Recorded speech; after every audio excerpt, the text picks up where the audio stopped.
Is there a divide over names of brides? Well, a new poll finds that more than 2/3 of Americans say it's best if a woman takes her husband's name upon marriage. And 50% support a law requiring women to do so. But why do people prefer switching surnames?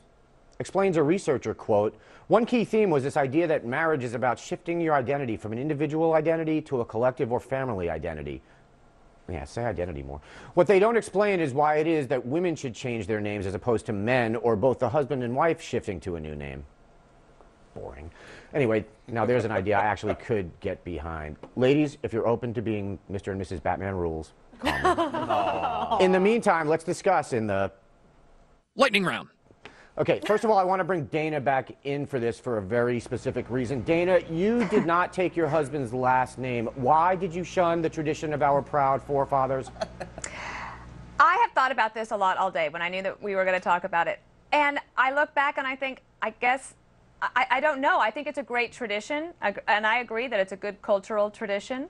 But I'm happy that we can have the choice. Now, I do think that the idea of choosing a new name together, now that might be worth doing. What is your husband's last name? McMahon. Okay, here's one reason. Because he's British, and the way he pronounces McMahon is not the way I pronounce McMahon, and it would have been kind of awkward. How does he pronounce it? How does he? It's like McMahon or something like that.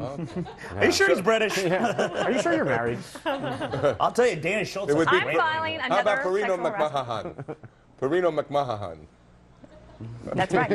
But that's what it was, you know. And my family my Italian heritage, they came from in the 1880s to Montana and then settled in Wyoming, where my family still is, and they ranched. And I was really proud of it, and I didn't want to let that go, so I can understand the identity thing. I'm glad you kept the vowel. Are you the only? You have brothers?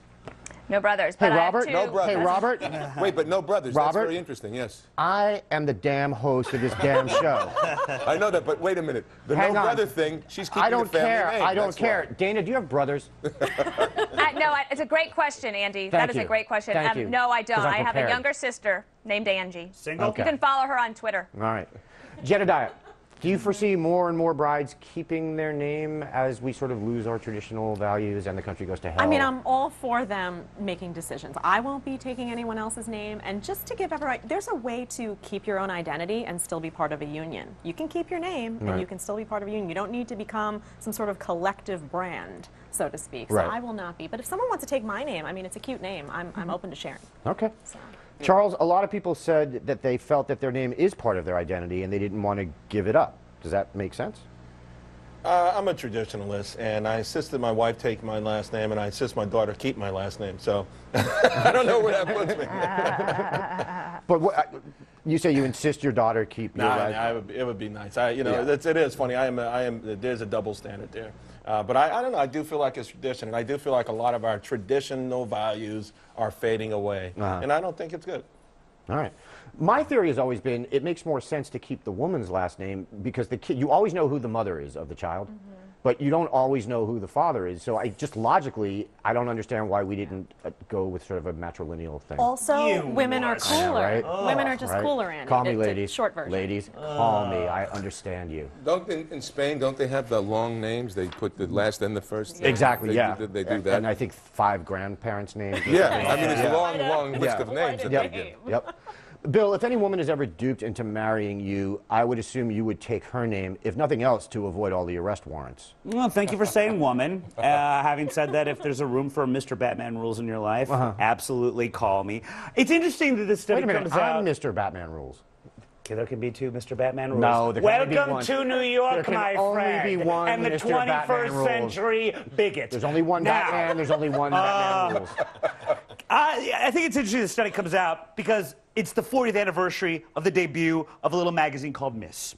And if Gloria Steinem were here right now, she would say something along the lines of how, something along the lines of blah, blah, blah, men stink, and blah, blah, blah, patriarchal society. And I think you see my point. Yeah, all right. Well, we're going to take a break on that note because... Sexist. I don't get to weigh in on that? No. There you go. But coming up next, Robert Davi will talk about his new CD and why he calls Justin Bieber the new Sinatra.